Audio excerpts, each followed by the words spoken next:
क्या सच बात कही है, जिंदगी कैसी है पहेली हाय, कभी ये हंसाए कभी ये रुलाए। जिंदगी, जीवन, लाइफ, बता सकते हैं कब शुरू होता है? आप भी कहेंगे कि एक तो दोपहर में आराम नहीं करने देते, ऊपर से कितने स्टूपिड क्वेश्चंस पूछते हैं। यस, हम सब जानते हैं कि ज़िंदगी शुरू होती है जब भी इंसान जन्म लेता है। और इंसान जन्म कब लेता है? जब वो माँ की कोख से बाहर आता है, पहली सांस इस दुनिया में, इस माहौल में लेता है। और हमें लगता है कि उसके बाद हमारा सीखने का, समझने का, एनवायरनमेंट से असर लेने का सफ़र शुरू होता है। आज मैं बात ना तो एक स्पिरिचुअल गुरु की तरह कर रही हूँ ना ही मैं कोई गायनेकोलॉजिस्ट हूँ, ना ही मैं डॉक्टर हूँ, लेकिन आज हम बात करेंगे child psychology and mental health पे as a mental health practitioner.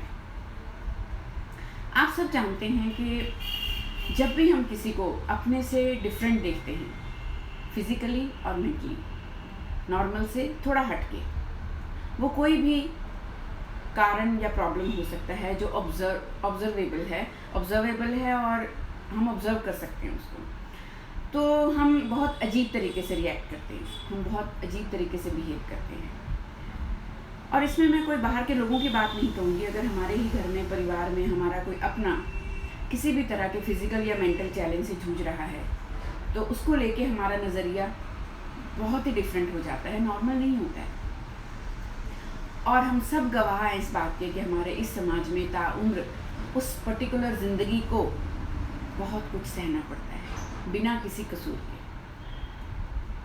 जबकि उसकी किसी भी तरह की अगर फिज़िकल या मेंटल कोई भी इनहिबिशन है, कोई भी ड्रॉबैक है, तो उसका कारण वो खुद नहीं है। उसका कारण उसको जन्म देने वाले माँ बाप या फिर उसको मिलने वाला एनवायरनमेंट है, जिसका भुगतान उसे ताउम्र करना पड़ता है। आज हम बात करेंगे कि ज़िंदगी कहाँ से शुरू होती है। और आज मैं आपको साइकोलॉजिकली ये बता सकती हूँ कि ज़िंदगी तब शुरू होती है जब भी कोई भी मदर कंसीव करती है फर्स्ट टाइम, और एम्ब्रियो से लेके फीटस तक का जो सफ़र होता है, before coming into this world by taking birth from the womb of a mother, तब तक वो ज़िंदगी बहुत हद तक फॉर्म हो चुकी होती है। आप सोचेंगे कि नहीं, ये क्या बात हुई, इन्फेंसी पीरियड होता है और उसके बाद एक टॉडलर पीरियड होता है, उसके बाद एक अर्ली चाइल्डहुड होता है, उसके बाद फिर चाइल्डहुड होता है, फिर टीनेजर होता है, एडोलेसेंस होता है, तो सारी ग्रोथ एंड डेवलपमेंट उसमें होती है। बहुत वाजिब है, होती है, बहुत सारी ग्रोथ तब होती है, लेकिन वो ग्रोथ जो मदर्स वॉर्म के अंदर हो चुकी होती है, उसके साइड इफ़ेक्ट्स या कॉन्सिक्वेंसेस हमें दिखाई देते हैं विद एज ग्रोथ के साथ और फिज़िकल ग्रोथ के साथ। लेकिन वो पनप चुकी होती हैं ड्रॉबैक्स या फैक्टर्स जो उस बच्चे के लिए या उस ज़िंदगी के लिए आगे जाके उसकी physical, mental, emotional, analytical, psychological, intellectual या एनालिटिकल ग्रोथ पे असर डालते हैं। जब भी हम पढ़ते हैं कि एक जीवन, एक जो बिफोर बर्थ जो बच्चा एक मदर की वॉम में होता है, जो उसकी स्टेजेस होती हैं धीरे धीरे ग्रो करने की, उसमें सबसे ज़्यादा इफ़ेक्ट उसकी फ़िज़िकल और इमोशनल और मेंटल ग्रोथ पे एनवायरमेंटल इन्फ्लुएंसेस का होता है, माँ के बॉडी के अंदर और माँ की बॉडी के बाहर। उस एनवायरमेंटल इन्फ्लुएंसेस में डेफिनेटली सबसे पहला जेनेटिक कॉम्बिनेशन वो बहुत रोल प्ले करता है कि बच्चा कैसा होगा। दूसरा रोल जो प्ले करता है वो RH फैक्टर्स, RH इनकम्पैटिबिलिटी अगर पेरेंट्स की होती है तो वो बहुत ख़तरनाक होती है। लेकिन जो अगर फैक्टर का 75% हम कहें तो वो सब कुछ मदर पे डिपेंड करता है। Here I am not telling कि mother is responsible, no. Mother के आसपास का माहौल कैसा है, उसकी मेंटल हेल्थ कैसी है, उसकी फ़िज़िकल हेल्थ कैसी है, उसका न्यूट्रिशन, उसकी डाइट, उसका स्टेट ऑफ माइंड, उसके स्टेट ऑफ माइंड में पीस है, स्ट्रेस है, एंजाइटी है, उसको आसपास किस तरह का माहौल दिया जा रहा है, प्लस वो किस तरह की मेडिसिन्स ले रही है, उसकी खुद की फिजिकल स्ट्रेंथ क्या है, क्या वो ड्रग्स लेती है, क्या वो अल्कोहलिक है, क्या वो किसी स्ट्रेस या एंजाइटी का शिकार है, या वो पूरी तरह एक बहुत ही पॉजिटिव नर्चरिंग इमोशनल केयर वाले माहौल में है। ये बहुत इम्पॉर्टेंट है किसी भी बच्चे की लाइफ में एक इन्फ्लुएंशियल रोल प्ले करने के लिए कि उस बच्चे की फिजिकल मेंटल ग्रोथ फर्दर कैसी होगी। हमें ज़्यादातर ये लगता है कि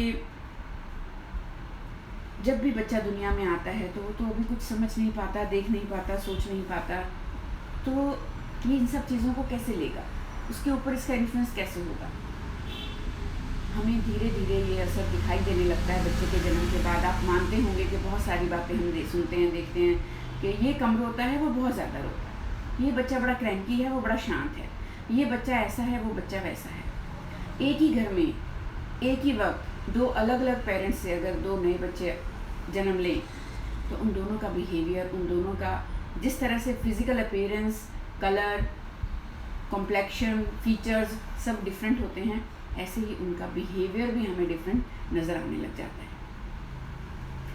आज के बाद अगर हम किसी भी बच्चे को, किसी भी बड़े को, किसी भी इंसान को, किसी भी जीवन को किसी भी तरह के इमोशनल, मेंटल या फिज़िकल चैलेंज से स्ट्रगल करते हुए देखें तो प्लीज़ उसका मजाक ना उड़ाएं, प्लीज़ उसको दया ना दिखाएं, प्लीज़ उससे दूरी ना बनाएं, क्योंकि वो ये सब कुछ लेके ही आया था। ये सब कुछ उसे माँ बाप ने या फिर एनवायरनमेंट ने दिया है। और बच्चे का कंसीव करने से लेके बर्थ लेने तक का जो पीरियड है उसमें कितनी ज़्यादा रिस्पॉन्सिबिलिटी, कितनी ज़्यादा केयर, कितनी ज़्यादा ध्यान की ज़रूरत है, सिर्फ मैं आप सबका ध्यान इस तरफ दिलाना चाहती हूँ। आज मैं ये बात सिर्फ उस माँ से नहीं कर रही कि जो वुड बी मदर है या होने वाली है, मैं आज उस लड़की से बात कर रही हूँ, हर लड़की से जो अभी शायद टीन एज में है, एडोलेसेंस में है, कल को वो बड़ी होगी, कोई शादी की तैयारी कर रही है, कोई शादी की वेट कर रही है। तो प्लीज़ अपनी फ़िज़िकल और मेंटल हेल्थ का बहुत ध्यान रखिए। आप कहेंगे आज मैम को ये बात क्यों सोची? आप सब जानते हैं कि बीइंग एन एजुकेशनिस्ट, एक एजुकेशनल इंस्टीट्यूट चलाने की वजह से हम लोग हमेशा यंगस्टर्स के बीच में रहते हैं और देर सवेर हर रोज़ हम यंगस्टर्स का, टीनेजर्स का बिहेवियर जो है वो ऑब्ज़र्व करते हैं। और ग्लोबल लेवल पे ये हम एक्सेप्ट कर चुके हैं, ये ट्रुथ है कि आज हर एक यंगस्टर जो है वो एक नॉर्मल लाइफ लीड नहीं कर रहा है, चाहे वो उसका खान पान है, चाहे वो उसका तौर तरीके हैं, चाहे वो उसका फिज़िकल हेल्थ है, चाहे उसकी मेंटल हेल्थ है। और स्मोकिंग, ड्रिंकिंग, ड्रग्स ये बहुत नॉर्मल होता जा रहा है।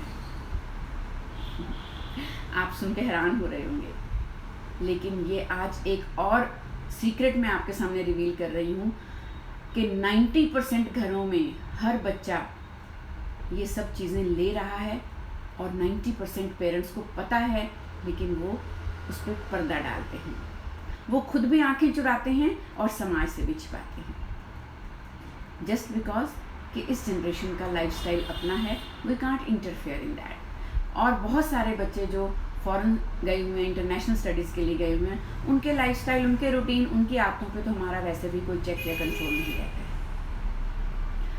तो घर से बाहर की दुनिया का जो बच्चों पे असर है, वो असर सिर्फ आपके इस प्रेजेंट को इम्पैक्ट नहीं कर रहा है, याद रखिए वो आपके फ्यूचर को भी इम्पैक्ट कर रहा है। और उस फ्यूचर में आपके अंदर बसने वाला, वो आने वाला एक और फ्यूचर, एक और जनरेशन है जिसे आप कभी भी किसी भी स्टेज में अपनी लाइफ के जन्म देंगे।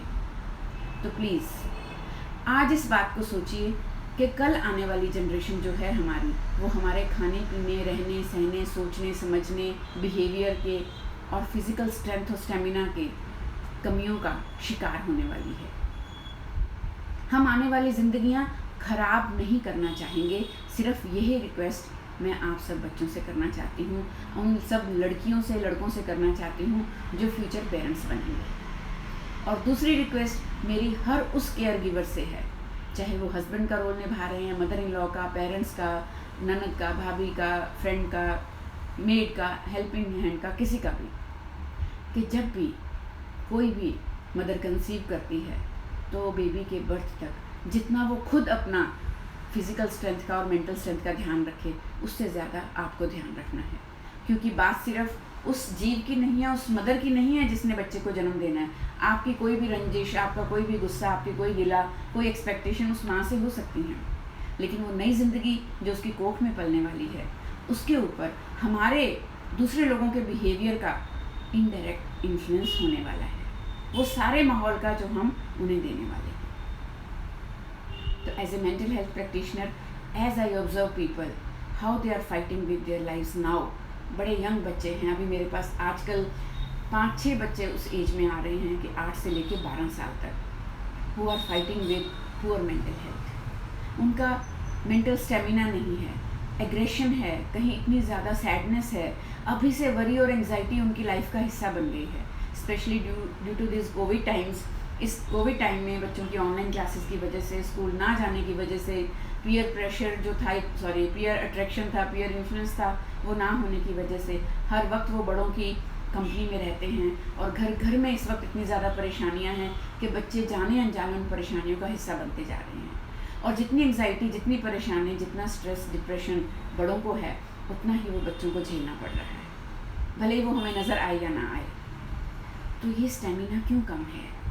तो कहीं ना कहीं जो अभी यंग पेरेंट्स हैं, जो थोड़े मिडिल एज पेरेंट्स हैं, वो ज़रूर अपनी आदतों पे, अपने खाने पीने पे, अपने बिहेवियर पे, अपनी वर्बल लैंग्वेज पे, अपने कम्युनिकेशन के तरीके पे, अपने आसपास के माहौल पे जो हम बच्चों को दे रहे हैं, उस पर ज़रूर ध्यान रखिए।